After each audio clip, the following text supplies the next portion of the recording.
Assalamualaikum warahmatullahi wabarakatuh. Saya Zaki dari Diktek Himatik. Pada agenda TIK mengajar kali ini, saya akan membawakan materi dari matkul jaringan komputer yaitu konsep dasar internet, IP address, subnetting, dan juga static routing.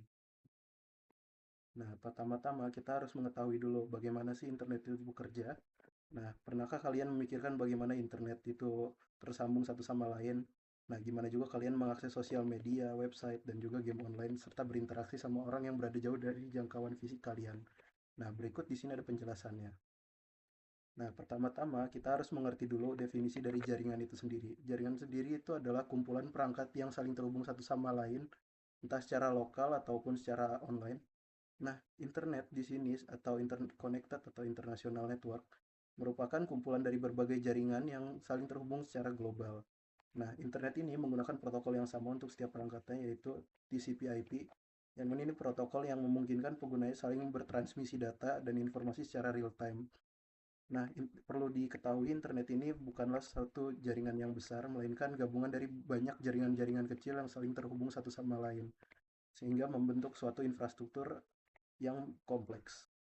Nah, di sini kita bisa tahu kalau setiap perangkat sudah terhubung secara global, kalian dapat terhubung dengan akses layanan yang disediakan oleh berbagai perusahaan melalui server mereka, seperti contohnya sosial media, website, game online, bahkan kalian dapat meremote sebuah perangkat dari jauh. Nah, untuk perangkat yang disebut offline atau tidak terhubung ke internet sendiri, mereka tidak dapat berinteraksi dengan perangkat lain manapun, kecuali mereka terhubung dengan perangkat yang terhubung secara lokal. Nah, untuk infrastruktur dari internet sendiri ini, yang pertama ada personal area network. Nah, PAN ini contohnya seperti TWS Bluetooth, WiFi hotspot kalian, USB atau kabel yang digunakan untuk berbagi data, bahkan NFC yang seperti kalian scan saldo kartu melalui HP. Nah, jaringan ini skalanya sangat kecil dan juga dia hanya terdiri dari dua perangkat. Nah, ini memungkinkan pertukaran data, sinkronisasi, dan juga koneksi internet melalui perangkat utama. Nah, untuk PAN yang menggunakan wireless disebut sebagai WPAN atau Wireless Personal Area Network. Nah, selanjutnya adalah LAN atau Local Area Network. Jaringan ini merupakan jaringan yang memiliki skala kecil yang biasanya ada di rumah-rumah kalian, perkantoran, dan juga pertokoan. Nah, LAN ini juga punya salah satu jenis koneksi selain menggunakan kabel, yaitu koneksi wireless atau yang sering disebut wireless LAN. Nah, jaringan ini menggunakan IP private biasanya yang disediakan oleh penyedia internet atau ISP. Nah, ISP ini bertugas untuk menghubungkan jaringan kliennya yang masih menggunakan IP private menggunakan infrastruktur mereka dengan cara mentranslate IP mereka menggunakan protokol NAT atau Network Address Translation menggunakan IP public ISP yang telah terdaftar di internet. Nah, jadi untuk IP private sendiri ini IP yang hanya dapat digunakan oleh perangkat yang masih dalam satu jaringan dengan perangkat lain. Dengan IP public ini merupakan IP yang sudah terdaftar di internet dan hanya dimiliki oleh berbagai perusahaan yang telah mempunyai lisensi untuk terhubung ke internet. Nah, selanjutnya ada kampus area network. Seharusnya di sini kita sudah tahu contohnya ada seperti kampus kita sendiri. Jaringan ini terdiri dari banyak LAN dari misalkan di dalam tiap-tiap gedung, misalkan di gedung AA dan juga di gedung GSG dan juga gedung-gedung seperti PUT itu memiliki jaringan yang berbeda-beda tapi disatukan menggunakan kampus area network. Nah, jaringan ini biasanya sudah punya IP public seperti IP public dari e-learning dan juga sistem akademia kita ya. Ini contohnya kayak kita harus terhubung ke jaringan PNJ hotspot dulu karena sudah ada protokol di mana kita hanya bisa absen jika terhubung secara lokal. Nah, selanjutnya ada campuran dari berbagai LAN dan juga kan yang terhubung satu sama lain sehingga membentuk suatu MAN atau Metropolitan Area Network. Nah, ini mencakup wilayah perkotaan atau provinsi. Nah, untuk MAN sendiri ini didistribusikan menggunakan kabel fiber optik berbasis tiang atau bawah tanah yang memungkinkan transmisi sinyal yang cepat antar daerah. Nah, beberapa perusahaan ISP juga punya ribuan klien dalam suatu kota hingga membentuk MAN. Contohnya di sini yang sudah kita tahu seperti Telkom, Bisnet, Search, dan juga Moratelindo.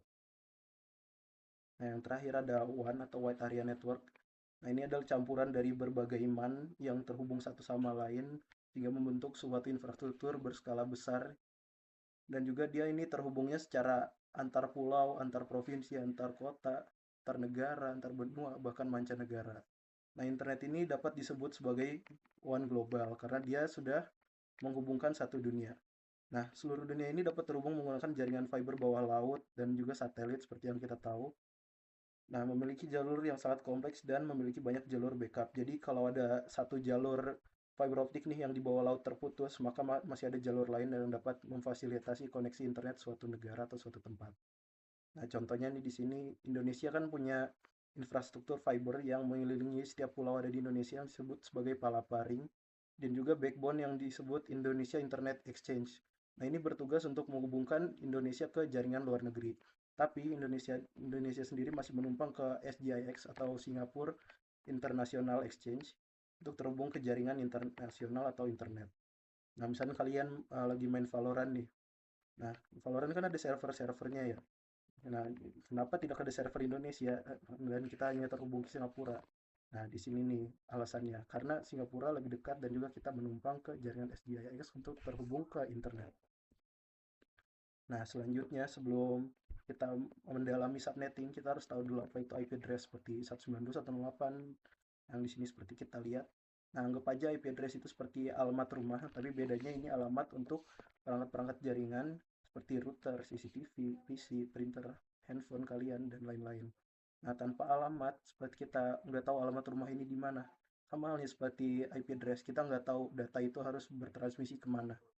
Nah, IP ini sendiri memiliki dua jenis, yaitu IP yang pertama kali digunakan seperti IPv4. Ini terdiri dari 32 bit. Nah, IPv4 ini hanya memiliki variasi IP yang sedikit, sekitar 4 miliar IP. Nah, sehingga waktu itu banyak jaringan yang tidak terbagi IP. Oleh karena itu diciptakan IPv6 yang sangat panjang oktetnya dan juga punya kapasitas variasi yang jauh lebih besar, sekitar 340 sextillion IP. Nah, sekarang IPv4 seperti yang tadi disebutkan di LAN, ada dua tipe, IP private yang hanya digunakan untuk kebutuhan jaringan biasa dan dapat digunakan oleh perangkat-perangkat lain secara bersamaan. Jadi karena IP private ini hanya digunakan dalam suatu jaringan yang lokal, jadi dia tidak terdaftar di mana-mana dan kalian bisa menggunakan IP yang sama dengan jaringan lain misalkan. Nah, sedangkan IP public ini merupakan IP eksklusif dari sekian 4 miliar IP yang terbatas itu. Jadi hanya perusahaan-perusahaan yang terdaftar dan terjatah di internet yang dapat menggunakan untuk kebutuhan-kebutuhan seperti komersil dan juga IP public ini dapat diakses secara terbuka. Makanya itu kalian bisa akses seperti YouTube, Instagram, dan lain-lain. Nah, bagaimana cara IP private ini berkomunikasi dengan internet?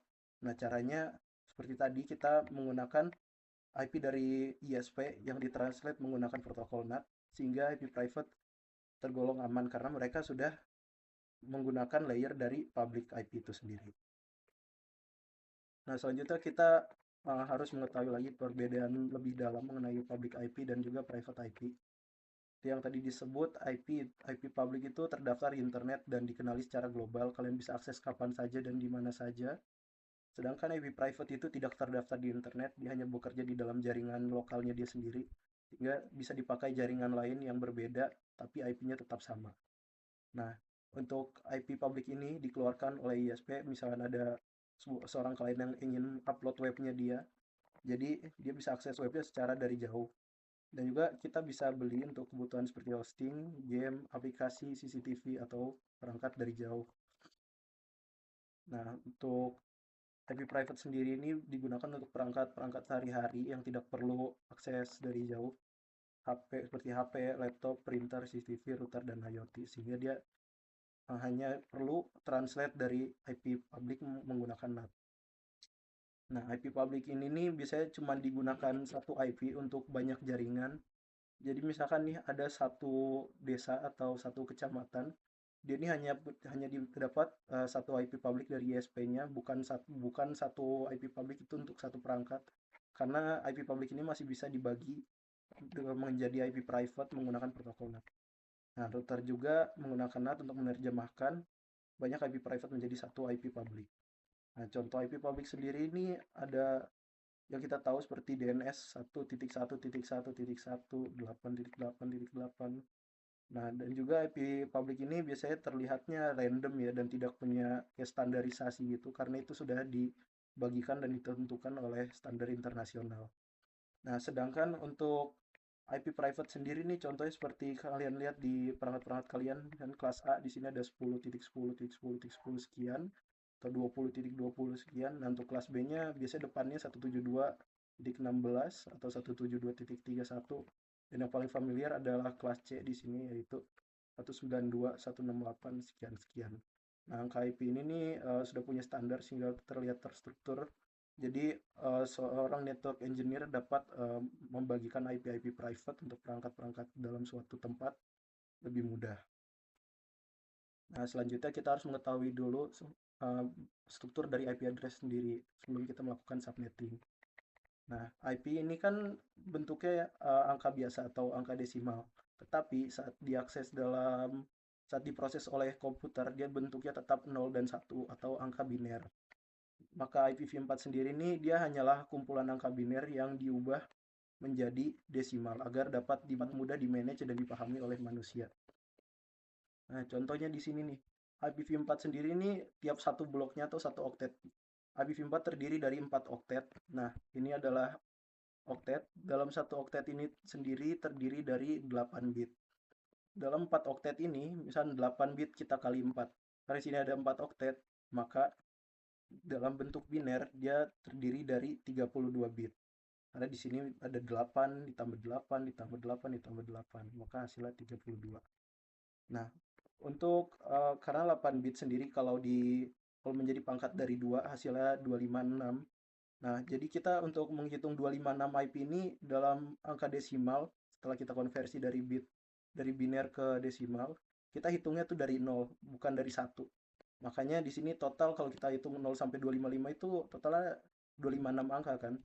Nah, makanya di sini untuk IP besaran paling kecilnya tuh adalah 0 dan yang paling besarnya adalah 255. Nah, jadi misalnya nih untuk IP yang paling kecil, misalnya IP yang tidak bisa dipakai contohnya seperti 0.0.0.0, dan juga untuk IP yang paling besar seperti 255, 255, 255. Nah, dalam subnetting ini sendiri, IP kan punya subnet mask. Nah, subnet mask ini yang 255, 255, 2550. Jadi setiap IP ini punya subnet mask yang berguna untuk menghitung berapa host atau network yang ada dalam suatu IP. Nah, network dan host itu yang mana, Kak? Nah, network dan host itu tuh, network kalau di IP kelas C ini dia adalah 3 oktet pertama. Dia menentukan ada berapa banyak jaringan atau penamaan jaringan itu dimulai dari mana. Sedangkan untuk host sendiri, itu dia adalah penomoran dari suatu network itu sendiri atau perangkat mana yang menggunakan IP dari network itu. Jadi anggap aja seperti nama jalan. Nama jalan itu network, kan kalian ada di jalan 192.168.67. Tapi kalian ada di rumah yang nomor 1. Makanya di sini IP-nya ada 192.168.67.1. Nah, sedangkan untuk subnet mask sendiri ini direpresentasikan networknya, kan dia kan berguna untuk menentukan ada berapa network dan ada berapa host yang ada dalam suatu IP. Nah, jadi di sini contohnya karena angka paling besar dalam sebuah oktet biner itu sendiri adalah 255 kalau dikonversikan ke desimal. Nah, maka yang paling kecil ini merepresentasikan ada berapa banyak host yang dapat digunakan. Nah, host yang tersedia. Nah, dan juga subnet mask ini sendiri juga biasanya dipersingkat menggunakan yang namanya prefix. Nah, prefix ini misalnya nih 24-nya ini dari mana? 24 ini adalah jumlah angka 1 yang ada di sini. Jadi di sini ada 8 angka 1 dan di sini dalam 3 oktet ini ada angka 1, maka 8 dikali 3 hasilnya 24. Nah, tadi kan kita sudah ketahui ya struktur dari IP. Nah, sekarang kita harus tahu kalau IP itu punya kelas. Gunanya kelas di IP ini hanya menentukan berapa banyak network atau berapa banyak host yang dapat digunakan dalam suatu jaringan yang menggunakan kelas tersebut. Nah, di sini IP yang paling familiar kita gunakan dalam sebuah praktek adalah IP kelas C. Nah, IP kelas C ini digunakan karena jumlah hostnya yang tidak terlalu banyak, yaitu ada 254, dan juga pembagiannya lebih mudah karena kita tinggal 2 pangkat sekian dari sebuah subnet mask. Nah, makanya di sini kelas C sendiri ini dimulai dari angka 192 sampai angka 223. Nah, untuk default subnet masknya sendiri ini artinya dia adalah subnet mask dari suatu kelas, tapi dia itu yang paling kecil gitu, paling kecil angkanya, tapi dia hostnya paling banyak. Nah, di sini nih untuk 255 sendiri kan ini kan mewakilkan network ya. Sedangkan untuk 0 sendiri ini mewakilkan berapa banyak host yang ada dalam suatu IP atau sebuah network. Nah, untuk kelas C ini kan kita contohnya seperti 192, 128, 1.0/24. Nah, slash 24 ini kan tadi kan artinya dia menggunakan subnet mask yang mana? T255, 255, 255, 0. Nah, dan juga selanjutnya ada contoh lain seperti 67.1, 1.1. Nah, ini bisa nanti kita gunakan dalam praktek jaringan. Nah, yang selanjutnya adalah kelas B. Nah, makin naik kelasnya, dia semakin banyak hostnya, tapi berkurang juga jumlah networknya. Nah, di sini artinya, eh, ini bukan artinya kalau nolnya bertambah, dia ini 254 dikali 2, bukan. Dia ini ada perhitungannya, tapi lebih lama gitu, karena dia perpangkatannya lebih banyak lagi. Sehingga dihasilkan 65.000 sekian host, tapi networknya juga semakin sedikit. Nah, selanjutnya ada yang kelas paling banyak hostnya yaitu kelas A. Jadi dimulai dari oktet pertamanya adalah 1 atau sampai 126. Nah, dia ini defaultnya adalah 255.0.0.0. Artinya dia ini suatu jaringan yang networknya sedikit tapi hostnya banyak banget. Nah, ini bisa digunakan untuk jaringan-jaringan besar seperti ISP atau jaringan kampus. Open Hotspot sendiri ini biasanya menggunakan 172 atau kelas B. Nah, di sini nih kita bisa lihat networknya semakin sedikit, tapi hostnya semakin banyak. Nah, untuk slash paling kecil yang dapat digunakan dalam kelas A adalah 8. Nah, ini berikut contoh-contohnya seperti 10.00/8. Ini ya contoh dari IP public dari sebuah ISP, contoh IP DNS dari Google, atau contoh IP localhost. Nah, di sini hijau menandakan dia adalah hostnya, sedangkan oranye di sini untuk subnet mask saja ya. Kita bisa bedakan untuk apa itu network dan apa itu network address. Nah, 000 ini oranye di sini bukan merepresentasikan suatu network, tapi network address. Artinya dia IP dari sebuah network, IP default atau IP paling kecil. Nah, IP ini tidak dapat dipakai di perangkat manapun. Nanti kita jelaskan lagi deh. Nah, selanjutnya kita harus paham dulu nih pembagian subnet mask. Nah, di sini kita pakai kelas C aja. Nah, di sini kan ada subnet mask terdiri dari biner, dia dapat menghasilkan berapa subnet atau subnetwork, dan juga dia dapat menghasilkan berapa banyak host. Nah, di sini nih orange ini artinya kan dia adalah bit networknya ya. Sedangkan 0 ini adalah bit host. Nah, cara menghitungnya nih gimana? Kan di sini kan kita ada eh, 3 oktet. Dalam 3 oktet artinya ada sekitar 24 angka bit network. Makanya di sini prefixnya adalah /24. Begitu juga selanjutnya. Nah, karena ini tiap slash yang bertambah dalam kelas C subnet mask itu adalah satu, makanya di sini ditambahin jadi /25, /26, /27, 28, 9, 30, bahkan 31. Nah, tapi semakin tinggi prefixnya, artinya dia subnetnya bertambah, berapa banyak blok jaringan dalam satu IP yang bisa digunakan, dan juga untuk hostnya dia semakin sedikit. Karena di sini untuk bit hostnya semakin berkurang, sedangkan bit dari networknya semakin bertambah. Nah, di sini bagaimana kita mengetahui ujung dari subnet mask sendiri untuk kelas C. Kan kalau kelas C kan sudah pasti ya, 255 ini memakan 3 oktet. Nah, dan untuk ujungnya, untuk defaultnya adalah /24. Nah, /24 ini artinya dia menggunakan seluruh 255 IP untuk host. Makanya di sini dia jadi 0. Nah, cara hitungnya gimana? Di sini kita tinggal gunakan rumus. Kan total IP kalau dalam desimal 256 ya, tapi tetap dihitung dari 0. Nah, di sini kita lihat, di sini ada berapa jumlah 0. Kita gunakan jumlah 0 ini untuk dipangkatkan ke 2. Nah, misalnya di sini ada 80. Berarti kita cara hitungnya begini. 256 kita kurang dengan 2 pangkat 8. Sama halnya seperti yang selanjutnya. Nah, gimana dia bisa menghasilkan 128? Nah, kita pangkatkan dulu nih semuanya nih. Dia menjadi, nah, 2 pangkat 8 kan 256. Nah, kalau dikurangi dengan jumlah rumus yang tadi, hasilnya dia adalah 0. Artinya oktet terakhirnya adalah 0. Nah, untuk selanjutnya seperti /25. Kan tadi kan total setelah dipangkatkan artinya 128. Kita kurangkan dengan jumlah IP jadi 128. Nah, ini kan kelipatannya kan seperti dibagi dua aja ya. Bagi duanya dia dikurang.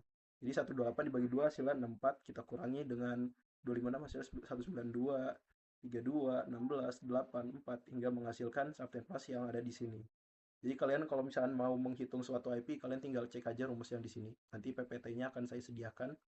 Nah, kalau artinya semakin besar sebuah prefix, artinya hostnya juga semakin sedikit. Nah, di sini nih ketika kita menyesuaikan, misalnya hanya ada dua perangkat, kita nanti gunakan prefix slash 30. Nah, nanti kita tinggal menyesuaikan nih, kita mau pakai slash yang mana atau prefix yang mana.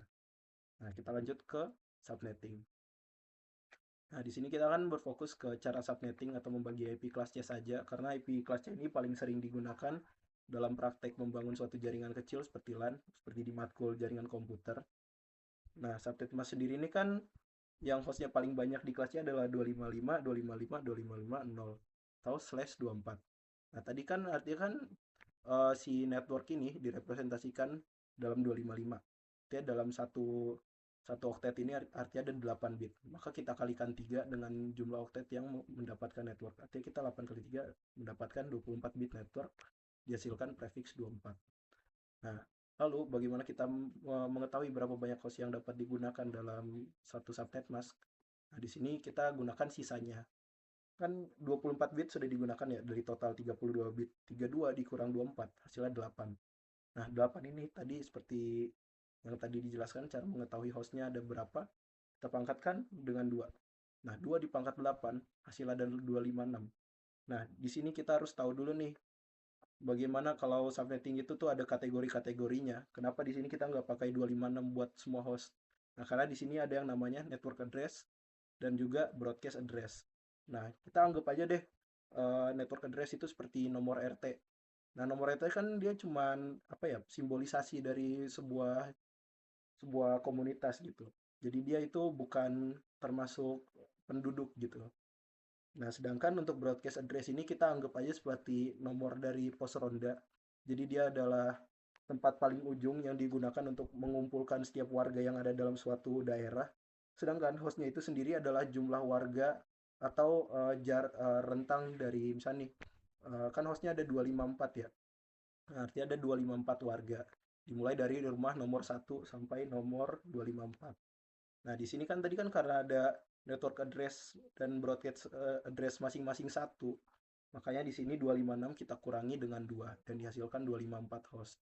Nah, gimana nih caranya kalau misalnya kita nggak perlu sebanyak itu hostnya? Sila kita belajar subnetting. Oh iya, kita lanjut dulu ya. Host atau IP range atau jumlah IP yang dapat digunakan suatu perangkat. Lalu ada subnet mask seperti yang tadi penentu jumlah host dan network pada suatu IP. Prefix yaitu jumlah bit dalam subnet mask dalam bentuk slash seperti slash 24 di sini. Atau dan juga yang terakhir ada subnet, ada berapa banyak jaringan yang dapat diperoleh dalam satu subnet mask ini. Nah, kan kalau slash 224 ini sendiri kan dia hanya dapat satu blok ya, karena dia menggunakan 254 IP. Sedangkan 1 dan 255 ini sudah habis IP-nya dalam satu oktet. Jadi kita menggunakan subnetting lain lagi untuk membagi jaringan lebih efisien. Nah, di sini kita dapat soal yaitu diketahui sebuah jaringan 192.168.67. Nah, di sini kita anggap aja kan di sini kita harus cari nomor RT, nomor pos ronda, dan berapa banyak warga yang ada di dalam sini. Nah, di sini kita hanya diberikan IP yang pertama digunakan untuk host, dan juga di sini ada prefix subnet masknya. Di sini kita harus tebak dulu berapa banyak subnet mask, berapa network address-nya, berapa broadcast-nya, IP range-nya berapa, host-nya ada berapa perangkat, dan subnet-nya ada berapa blok. Nah, di sini kan kita sudah tahu ya slash 24 itu berapa, tapi di sini kita harus tahu dulu nih bagaimana rumus mutlaknya penghitungan sebuah IP. Nah, tadi kan artinya kan ini rumusnya adalah prefix adalah slash x atau dia adalah bit dari sebuah network. Jumlah bit yang bit network tadi kita sebutkan satunya ada berapa? Karena di slash 24 ada 24 satu, artinya prefixnya adalah slash 24. Nah, lalu selanjutnya kita harus mencari dulu nih berapa banyak total IP dalam satu subnet. Nah, di sini nih kita gunakan rumusnya karena IP berbasis 32 bit, kita kurangi dengan bit network. Misalnya di sini slash 24 kita kurangi dengan 32. Nah, maka dihasilkan nanti kita coba hitung, lalu dipangkatkan dengan 2, kita dapat total IP dalam satu subnet. Nah, di sini saya notasikan dengan sigma atau total. Nah, lalu kita harus cari dulu nih subnet masknya berapa. Nah, 256 dikurang dari total IP menghasilkan subnet mask. Lalu kita mencari blok subnet dan juga blok broadcast address. Dan di sini kan kita sudah tahu ya tadi totalnya berapa. Nah, totalnya ini kita kurangi dengan satu. Nah, artinya nih dia broadcast-nya adalah, kan di IP itu kan dihitung dari nol ya.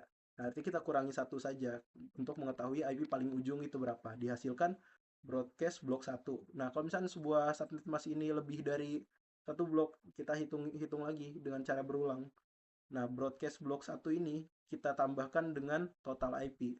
Berarti kita bertambah ke blok selanjutnya. Dan di situ kita juga mendapatkan broadcast address blok selanjutnya kalau misalnya IP-nya belum habis. Nah, cara ini akan kita ulang terus sampai IP-nya stop di 255 atau angka paling maksimal dalam suatu IP. Nah, di sini nih kita mencari network. Nah, network itu kan artinya kan RT-nya ya, atau paling awal atau representasi dari sebuah jaringan. Nah, cara mencarinya kan kita mulai dari nol ya untuk penghitungan IP. Artinya networknya adalah titik nol. Nah, untuk mencari blok selanjutnya, kan setelahnya broadcast gitu kan ada network baru lagi ya untuk blok selanjutnya. Artinya dia adalah angka setelah broadcast address terakhir. Nah, di sini kita coba masukkan rumus ini untuk menghitung soal yang diberikan. Nah, di sini adalah blok untuk memvisualisasikan berapa banyak blok atau berapa banyak IP yang terpakai. Nah, di sini caranya pertama kita perhatikan dulu di sini ada /24. Nah, 24 ini kan artinya ada 24 bit network ya. Nah, lalu kita gunakan rumus karena total dari semua IP adalah 32 bit. Nah, kita kurangi dengan bit network ini dihasilkan 8 bit host. Nah, 8 ini kita pangkatkan dengan 2. Dihasilkan 256 total IP block per subnet. Artinya dalam satu kotak ini kita dapat menggunakan 256 IP. Nah, cara mencari subnet mask gimana?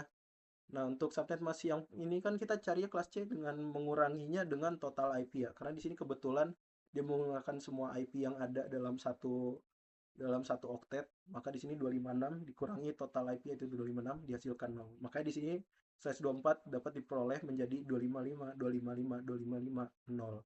Nah, 0 ini artinya oktet paling akhir ini ungu nih. Biru ini kalian ingat, biru ini sebagai total IP dari blok subnet. Nah, lalu selanjutnya kita hitung dulu, kita masukkan dulu di sini 255. Nah, kita hitung lagi untuk blok subnet yang dapat dipakai dalam satu oktetnya ada berapa. Karena di sini kan 256 ya, otomatis kita menggunakan semua IP yang ada di dalam satu blok ini. Artinya blok 1 nih 256 kita kurang 1 karena kita mulai menghitungnya dari 0 termasuk 0 artinya ada 256 IP tetap. Nah, tapi di sini kita sudah mendapatkan broadcast-nya di 255, artinya IP-nya sudah habis. Jadi dalam satu network yang menggunakan /24, dia menggunakan seluruh IP yang ada di dalam satu network. Nah, artinya jarak dari IP-nya 0 sampai 255 yang menghasilkan satu blok subnet. Ini kan artinya 256 total IP ini dimulai dari 0 sampai 255. Nah, untuk hostnya ini ada berapa? Cara hitungnya begini. Artinya IP yang ada di antara 0 sampai 255 atau IP di antara network dan broadcast. Nah, itu artinya IP dari sebuah jaringan IP host. IP yang dapat digunakan oleh perangkat-perangkat. 0 sama 255 ini tidak bisa dipakai karena ibaratnya dia seperti nomor RT yang cuman sebagai penanda saja, dan juga 255 seperti pos ronda tempat semua warga berkumpul ceritanya di sini. Nah, artinya di sini nih nomor rumah warganya cuman ada 1 sampai 254. Artinya ada 254 warga di sini. Jumlah bloknya dalam satu jalan itu ada berapa? Kan kita anggapnya jalan 67 aja ya, jalan 67. Nah, di sini nih artinya ada satu blok ya. Nah, di sini artinya kita sudah bisa menuliskan IP awal atau IP network adalah 192.168.67, untuk IP akhir atau broadcast 192.168.67.525. Nah, artinya di antara 0 dan 255 ini ada hostnya yaitu 1 sampai 254. Atau cara gampangnya, kalian kurangi saja total IP ini dikurangi 2, dikurangi oleh host dan satu lagi broadcast. IP di antara network dan broadcast. Maka range-nya diperoleh dari 192.168.67.1 sampai 192.168.67.254. Nah, sekarang kita coba soal lain. Di sini diberikan jaringan 192.168.10 dengan IP pertama, yaitu kita sebut saja IP A, 192.168.10.1. Nah, tapi di sini /25. Nah, di sini kita akan belajar lagi bagaimana cara membagi satu network dengan secara efisien. Jadi kita nggak perlu boros menggunakan /24. Jadi di sini nggak semua IP akan terpakai atau pembagiannya akan lebih sesuai lagi dengan jumlah perangkat yang dibutuhkan. Nah, jadi di sini untuk IP A-nya 10.1, sedangkan IP B-nya 10.129. Slash-nya sama, /25. Jadi kita belum tahu subnet mask-nya berapa, network address-nya kita belum tahu berapa, broadcast-nya belum tahu berapa, IP range-nya kita belum tahu berapa, host-nya ada berapa, subnetnya ada berapa blok dalam satu total IP yang ada di sini. Nah, kita masukkan rumus yang seperti tadi. Sini kan kita sudah lihat ya, di sini ada /25, artinya dia punya 25 bit network. Nah, di sini kita masukin seperti cara yang tadi, kita kurangi dengan ada berapa bit dalam satu IP itu sendiri, yaitu ada 32 bit, kita kurang dengan 25 bit, jadi kita hanya mendapat sisa yaitu 7 bit host. Nah, artinya di sini hostnya akan berkurang tentu saja. Nah, caranya kita pangkatkan dengan 2 lagi, diperoleh 128 total angka desimal atau total IP yang ada dalam satu subnet. Nah, kan setelah kita konversi atau kita hitung total IP-nya berapa, kita hitung berapa subnet masknya dulu. Nah, untuk subnet mask seperti cara yang tadi kita kurangi dengan 256. 256 itu ada berapa banyak IP dalam satu network. Kita kurang dengan 128, kita peroleh 128 juga. Karena ini cuma bagi duanya. Nah, di sini kita peroleh subnet mask 255, 255, 255, 128. Nah, sekarang kita hitung dulu nih berapa banyak blok yang ada. Karena di sini kita sudah pasti akan dapat lebih dari satu blok. Caranya gimana? Kita hitung dulu blok pertama. Nah, blok pertama kan caranya kan dia hanya dikurang dengan total IP ya, total IP dikurang satu. Maka di sini kita peroleh 127. Nah, 127 ini dia sekalian menemukan sebagai broadcast address. Nah, karena broadcast address-nya sudah 127, artinya otomatis kita memulai IP networknya dari 0. Artinya ini adalah RT0 dengan nomor pos ronda 127. Nah, artinya di sini kita sudah memakai satu blok dengan 128. Nah, tapi di sini masih ada sisanya. Nah, di sini kita masukkan dulu deh untuk IP broadcast. Nah, di antara IP broadcast ini, IP broadcast dan IP network, kita sudah dapat menebak ada berapa banyak host yang ada dalam satu subnet ini. Ya, artinya kita kurangi saja satu untuk broadcast address ya untuk menemukannya. Ya, di sini kita dapat menggunakan 1 sampai 126 host. Artinya ada total 126 host. Nah, di sini. Artinya 10.0 sebagai network tidak dipakai. Untuk broadcastnya 127 tidak dipakai juga. Nah, di sini kita sudah menemukan IP untuk perangkatnya ada berapa, itu 1 sampai 126. Otomatis artinya range hostnya dimulai dari 10.1 hingga 10.126. Nah, ini sisanya kita mau hitung buat siapa. Nah, di sini kan dia cuma sampai 126 aja ya hostnya. Dan juga broadcastnya belum nyampe ke 129. Sedangkan IPCB ini 129/25. Nah, artinya dia memakai blok sisanya yang belum dipakai oleh si blok 1 ini. Nanti kita hitung lagi blok selanjutnya dengan rumus yang tadi kita pelajari. Ini kita tulis dulu deh lanjutnya. Nah, untuk menghitung blok kedua, kita lanjutkan dengan IP broadcast terakhir, kita tambahkan dengan total IP yang masih ada di sini. Artinya 127 ditambah 128. Ini kan sudah maksimal ya, artinya 255. 255 ini udah termasuk IP broadcast. Nah, artinya di sini kan untuk mencari networknya kan artinya kita start lagi ya dari networknya tuh dari satu angka setelah si broadcast blok pertama. Artinya IP networknya adalah 128. Nah, di sini kita sudah mendapatkan artinya di sini kita dapat dua blok subnet. Nah, di sini kita sudah dapat blok 2. Nah, blok 2 artinya dia networknya 128. Dan untuk range-nya artinya di antara 128 dan 255 ada IP 129 sampai 254. Nah, pas banget nih. 129 ini kan IP pertama host dari blok 2 ya. Jadi ini berada di blok 2. Ini kita tulis dulu. Nah, artinya di sini kita IP A berada di blok 1, sedangkan IP B berada di blok 2. Nah, ini network address dari blok 1, broadcast address-nya, ini network address dari blok 1, ini dari blok 1 juga broadcast address-nya, ini range-nya, artinya ada beberapa perangkat yang dapat menggunakan IP ini. Nah, di sini untuk analogi mudahnya kita anggap aja ini 10 nih sebagai nama jalannya. Kita ada di jalan 10. Dalam jalan 10 ini kebetulan ada dua RT, yaitu RT0 dan RT128. Untuk nomor pos rondanya artinya di sini untuk blok pertama artinya pos rondanya di 127, untuk blok kedua 255. Nah, untuk nomor rumah warga yang ada di blok 1, artinya warganya ada di 1 sampai 12, rumah nomor 1 sampai rumah nomor 126. Untuk blok 2 artinya setelahnya, artinya dimulai dari 128, artinya RT 128 memiliki warga dari rumah nomor 129 sampai nomor 254. Nah, nanti kakak sediakan untuk link Excel untuk cheat sheetnya, jadi kalian nggak perlu capek-capek ngitung lagi, dan tinggal gunakan tabel Excel yang nanti saya sediakan. Nah, sekarang kita lanjut dulu nih untuk praktek pakai tracer. Gimana cara kita implementasiin subnetting yang udah kita pelajarin ke praktek sesungguhnya. Nah, di sini kita akan memulai praktek simple di paket tracer. Ini kita akan memulai untuk bagaimana sih cara menyambungkan tiap perangkat, mulai dari PC ke PC, menggunakan switch juga. Kita mulai menggunakan router, 2 router, bahkan sampai 3 router. Nah, di sini kita di sini dapat 2 soal, yaitu soal menggunakan peer to peer, topologi peer to peer, yaitu PC ke PC, perangkat ke perangkat. Nah, di sini ada 2 tipe soal, soal CIDR dan juga soal VLSM. Nah, beda kedua soal ini apa? Ini beda metode pembagian IP-nya saja. Nah, untuk CIDR sendiri yang di sini, yaitu metode menghitung IP tanpa mengikuti aturan kelas IP.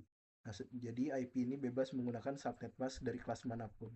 Nah, di sini kita dapat contoh, yaitu dengan network 172.16.1.0/24.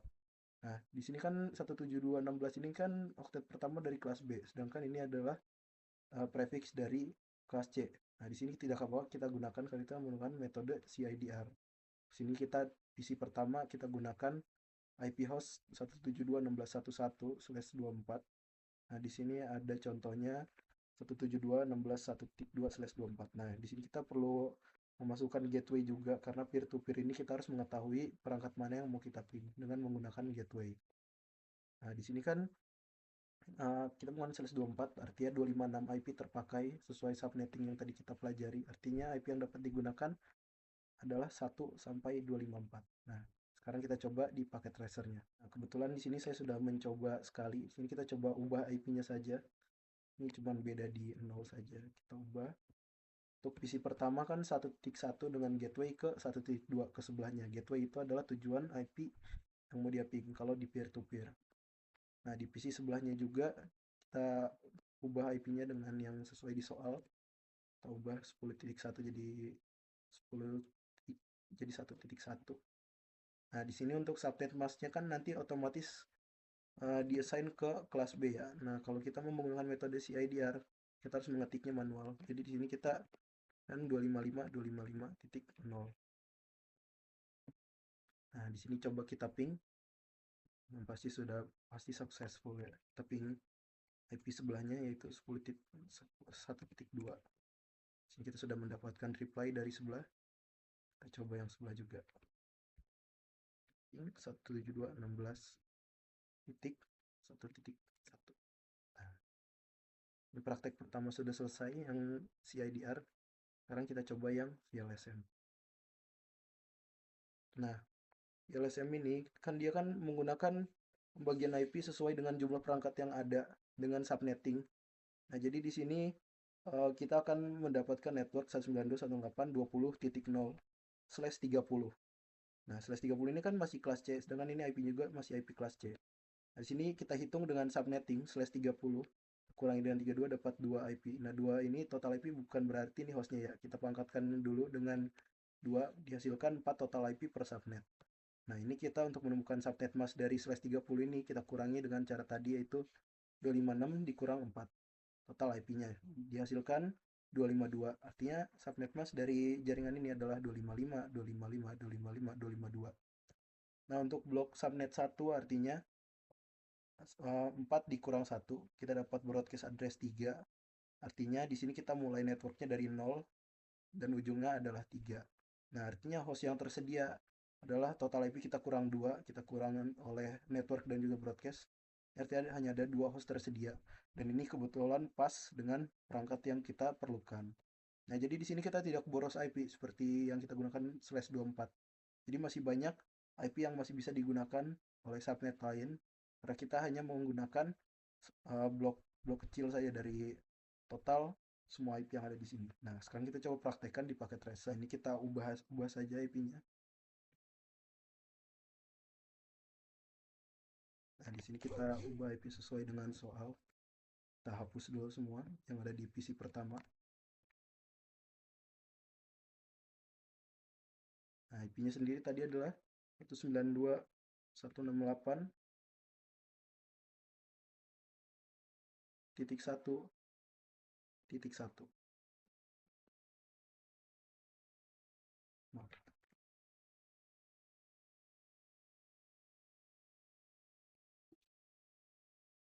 Nah, di sini kan kita otomatis mendapatkan /24. Nah, ini kita perlu ubah menjadi /30 dengan mengubahnya dengan subnet mask. Nah, ini untuk default gateway-nya artinya IP sebelahnya 192.168.1.2.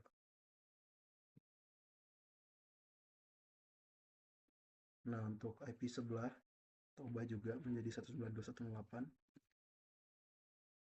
Dan ini subnet mask kita ubah ke /30 atau 252.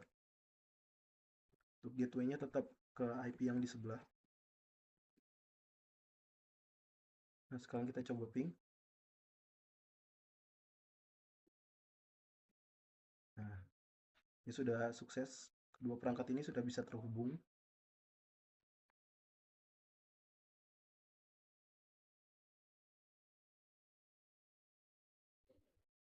Nah, selanjutnya kita dapat praktek yang sama yaitu dengan dua host, tapi di sini kita bertambah satu router sebagai start dari sebuah network.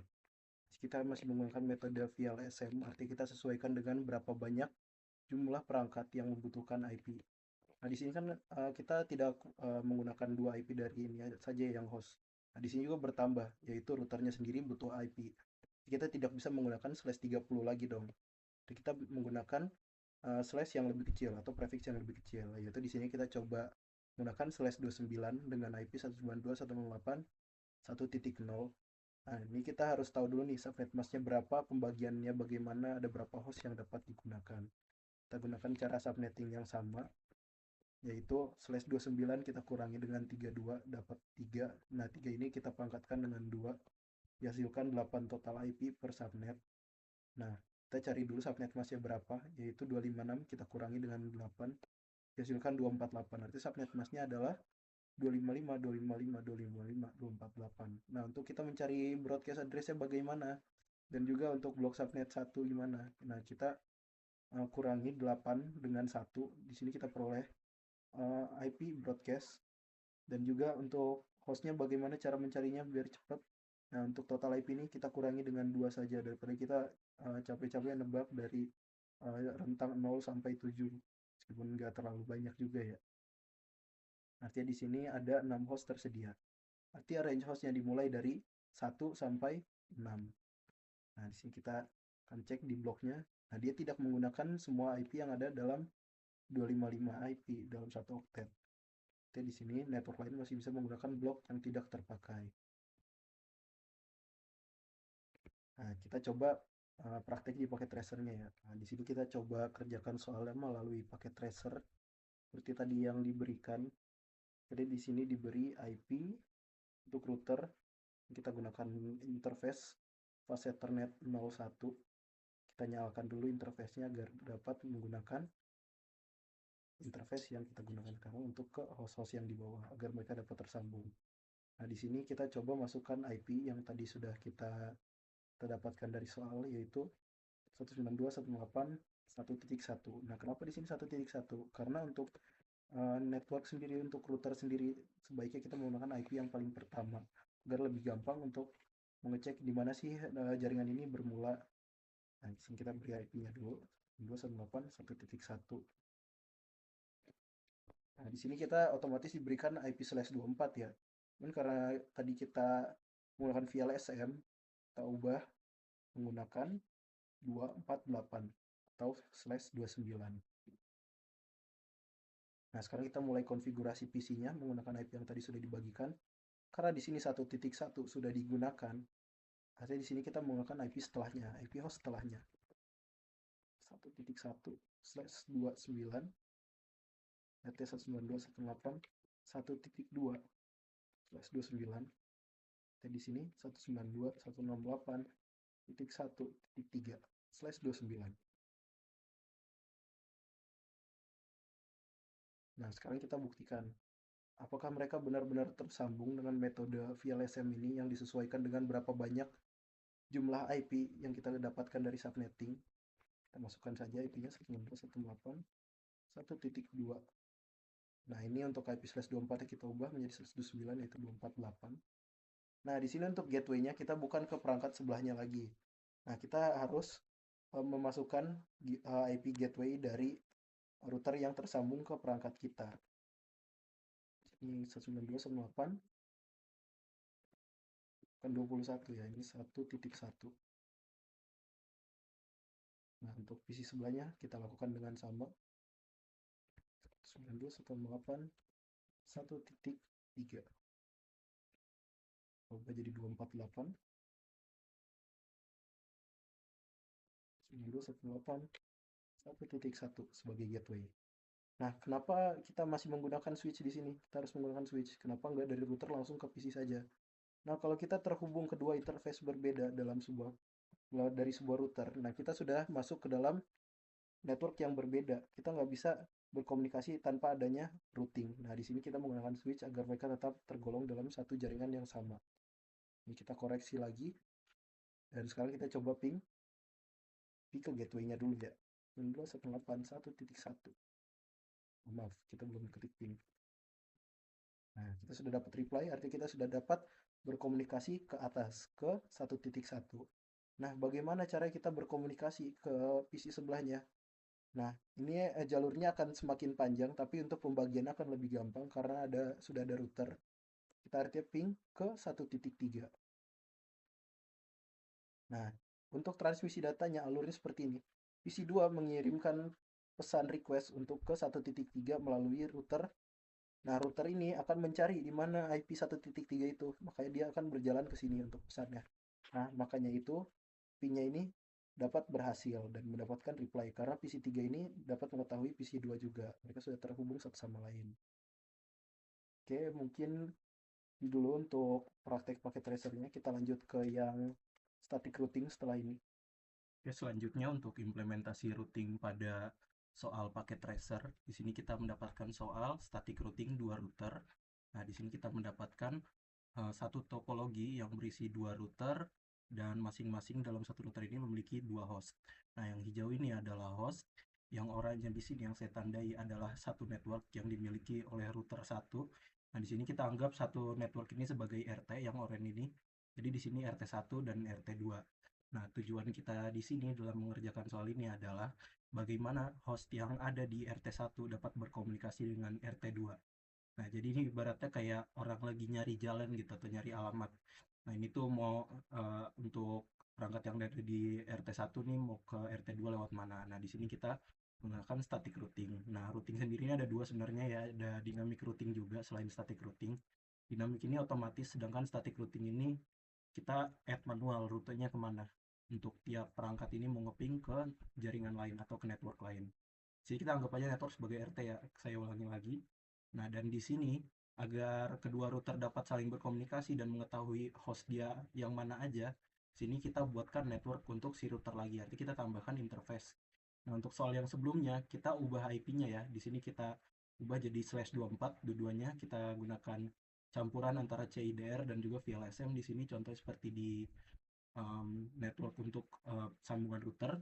Ini kita dapat network 10, 10, 10, 0/30. Nah, ini kan IP kelas A, tapi kita gunakan subnet kelas C agar dia mendapatkan dua IP saja, dua host saja untuk kedua router ini karena dia tidak punya jaringan lain. Maka itu kita sesuaikan dengan banyak perangkat yang harus terhubung di bagian sini. Nah, anggap aja yang ungu ini sebagai kayak gerbang jalan gitu atau seperti jalan untuk si host ini mau ketemu host lain. Sini kita assignkan IP untuk router 1. Router 1 kita gunakan 10.10.10.1/30 untuk 10.10.10.2/30. Nah, ini saya gunakan metode ini karena biar gampang kita menganalogikannya. Nah, nanti kita akan coba di paket tracer.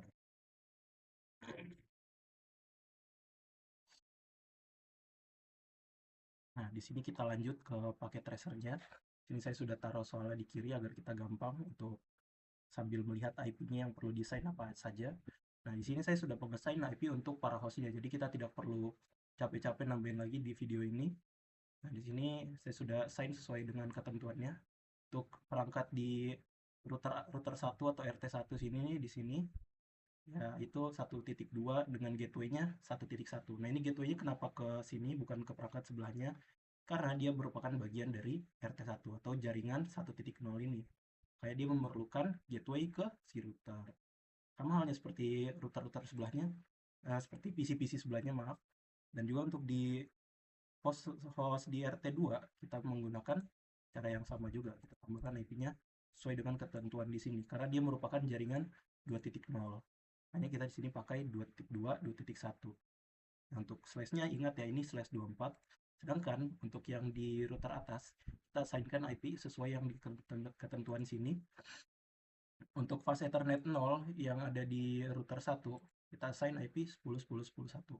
Nah, ini meskipun waktu kita assign pertama kali, kemungkinan kita akan mendapatkan subnet mask dari kelas A. Nah, ini kita ganti manual saja jadi subnet mask dari slash 30, yaitu 252.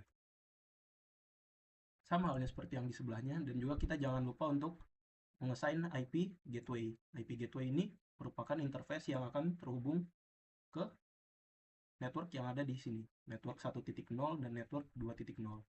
Nah, di sini bagaimana sih cara routingnya? Kan di sini kan dia kalau saling ngeping belum bisa ya. Nah, dia hanya bisa dengan host yang ada di network yang sama. Seperti di sini PC A dan PC C itu tidak bisa saling ping karena mereka ada di network yang berbeda. Ini 1.0, dia 2.0. Nah, caranya kita gunakan static routing. Nah, static routing ini analoginya seperti kayak ini ada orang dari RT1 mau ketemu orang RT2 tapi dia nggak tahu lewat mana. Nah, di sini kita harus memberitahu jalurnya secara manual di router. Nah, di sini kita anggap saja IP network 1.0 ini sebagai RT1. Nah, IP router yang si router 1 ini sebagai gerbang 10 jalan 1. Nah, ini kita anggap aja ini kan 10.1, artinya 10 jalan 1. Nah, itu tujuannya dia mau kemana? Dia mau ke RT2. Nah, maaf di sini ini kenapa masih RT1? Saya lupa ganti. Benar saya RT2 ya. Nah, ini kita artinya melewati gerbang 10 jalan 2. Nah, artinya kita melewati si ini. Ini artinya menjadi next hop kita. Nah, ini network adalah tujuan, network yang kita mau tuju. Yang kita pengen nih kita assign artinya di router A. Jadi router A kita ikutin seperti yang dituliskan di sini. Jadi kita harus mengetahui network yang ada di sebelahnya. Network tujuan kita kan 192.168.2.0. Nah, 2.0 ini lewat mana? Artinya kita lewat si 10.2. Karena dia merupakan adalah IP yang ada di sebelah router 1 dan dia juga terhubung. Nah, ini kita masukkan subnet mask dari networknya. Nah, di sini next hop ini artinya sebagai dia lewat mana? Dia melewati gerbang 10 jalan 2. Nah, gerbang 10 jalan 2. Ini 192, 168, nomor 10. 10, 10, 10, 2. Nah, di sini kita sudah mendapatkan ya kita kalau mau ke network 2, kita melewati 10, 10, 2. Oke, selanjutnya kita lakukan hal yang sama di router sebelahnya.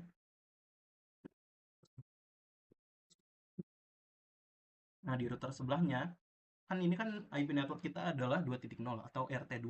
Nah, RT2 ini memiliki gerbang 10 jalan 2. Nah, ini kan gerbang dia ya, 10 jalan 2. Nah, tapi dia mau ke RT1. Bagaimana caranya? Dia melewati 10, 10, 10, 1 atau gerbang 10 jalan 1. Ya, di sini kita ikuti saja seperti yang dituliskan di sini. Di sini network yang dituju adalah 192.168.1.0 dengan subnet mask 255 55 255 0.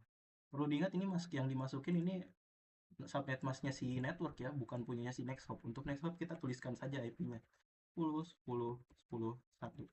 Artinya kalau kita ingin ke network atau RT1 melalui RT2, artinya kita melewati gerbang 10 jalan 1. Nah, di sini kita sudah mendapatkan static routingnya. Ini kita coba dulu deh. Mulai dari PC A, apakah sudah bisa ping ke router sebelah? Memang in progress. Nah, ini sudah successful, artinya dia sudah bisa berkomunikasi. PC A sudah bisa berkomunikasi ke router kedua. Nah, sekarang kita coba nih antar hostnya. Apakah hostnya sudah bisa terping? Masih in progress. Nah, ini sudah successful, artinya PC A dengan PC C. Host dari RT1 dan host dengan host RT2 sudah bisa berkomunikasi satu sama lain. Nah, jadi untuk static routing dengan dua router kurang lebih seperti ini penggambarannya. Jadi setiap mau ping ke sebuah jaringan atau RT, router harus tahu jaringan tersebut lewat jalur atau gerbang mana. Oke, sekarang kita lanjut ke static routing yang menggunakan 3 router. Kita masih menggunakan jaringan yang ini, tapi akan kita extend. Nah, sekarang kita langsung saja untuk melanjutkan static routing yang menggunakan 3 router. Kita masih menggunakan jaringan yang sama seperti tadi RT1 dan RT2. Nah, sekarang bagaimana jika ada RT3? Nah, gimana sih cara dua host yang sudah saling terkonek ini bisa terhubung ke RT3? Nah, di sini kita tambahkan lagi saja untuk network selanjutnya untuk koneksi dari router 2 ke router 3. Nah, mereka bertiga ini tidak bisa memiliki um, satu network yang sama karena untuk satu router ke router lain hanya membutuhkan IP yang sama, sedangkan yang selanjutnya ini harus menggunakan network yang berbeda. Nah, kurang lebih begitu. Nah, sekarang kita harus menstatic routing tiga network di sini. Nah, di sini saya masih belum bahas, di sini harusnya 192.168.3.0/24. Nah, di sini kita tambahkan IP 20.20.20.1/30. Nah, artinya di sini ini kan artinya jalan ini gerbang 10 ya, artinya ini gerbang 20. Nah, di sini kita tinggal tambahkan saja di sini logikanya. Kan di rute rute 1 kan sudah kita dapatkan ya logika dari static routingnya. Nah, sekarang gimana kalau si RT1 ini mau ke RT3? Nah, artinya dia tetap lewat jalur gerbang 10 jalan 2. Tapi sebelum kita static routing yang ini, kita harus tahu dulu gerbang 20 itu kita lewat mana.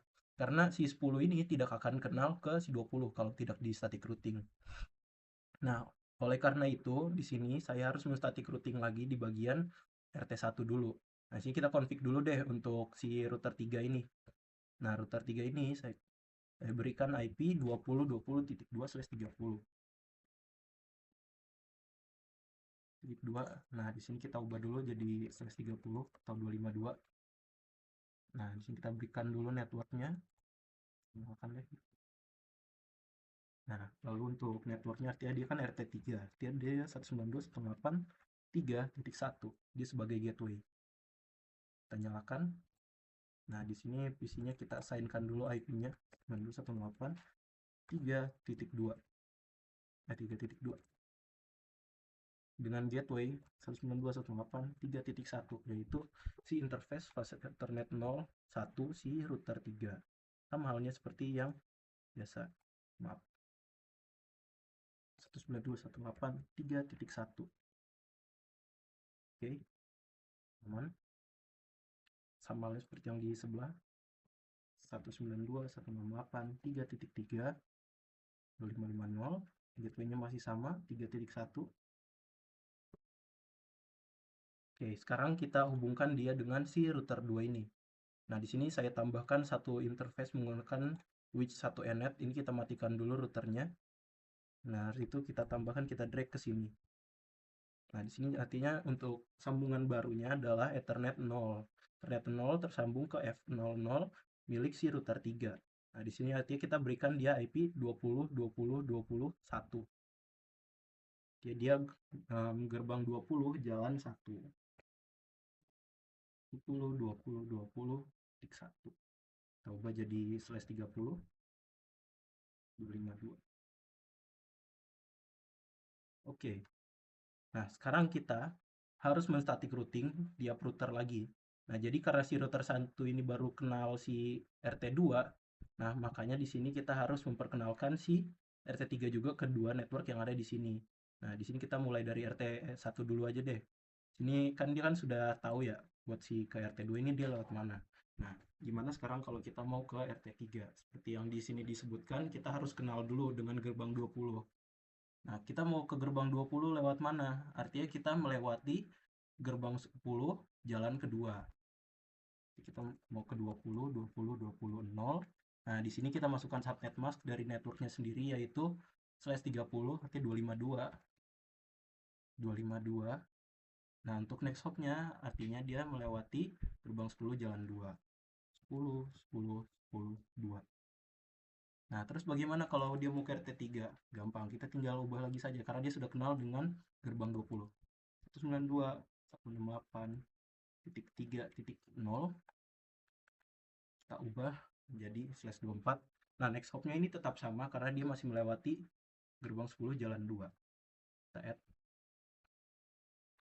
Nah, di sini ada tambahan untuk router 2. Nah, di sini IP-nya kan ada 10 10 10 2 yaitu gerbang 10 jalan 2 dan 20 20 21 yaitu gerbang 20 jalan 1. Artinya di sini kita tambahkan static routing untuk menuju si RT3. Nah, artinya di sini dia sebagai IP yang di tengah, dia hanya sebagai ibaratnya pertigaan. Dia hanya memiliki 2 static route karena dia sudah kenal kanan kirinya. Jadi kita tidak perlu memperkenalkan lagi IP untuk gerbang. Kita langsung saja ke 3.0. 92 168 3.0. 3.0 ini melewati 20 20 22 atau gerbang 20 jalan 2. Kita config 20 20 22. Oke. Nah, sekarang yang router RT3 kita tambahkan static routingnya mulai dari awal. Dia masih belum tahu nih si RT2 ini lewat mana. Nah, kita kenalkan dulu dengan RT2 192 168 2.0 255 255 255 0. Nah, dengan next hopnya dia artinya melewati 20 20 21 untuk mendatangi RT2. 20 20 21. Nah, lalu untuk dia ke RT1 dia harus kenal ke gerbang 10 juga.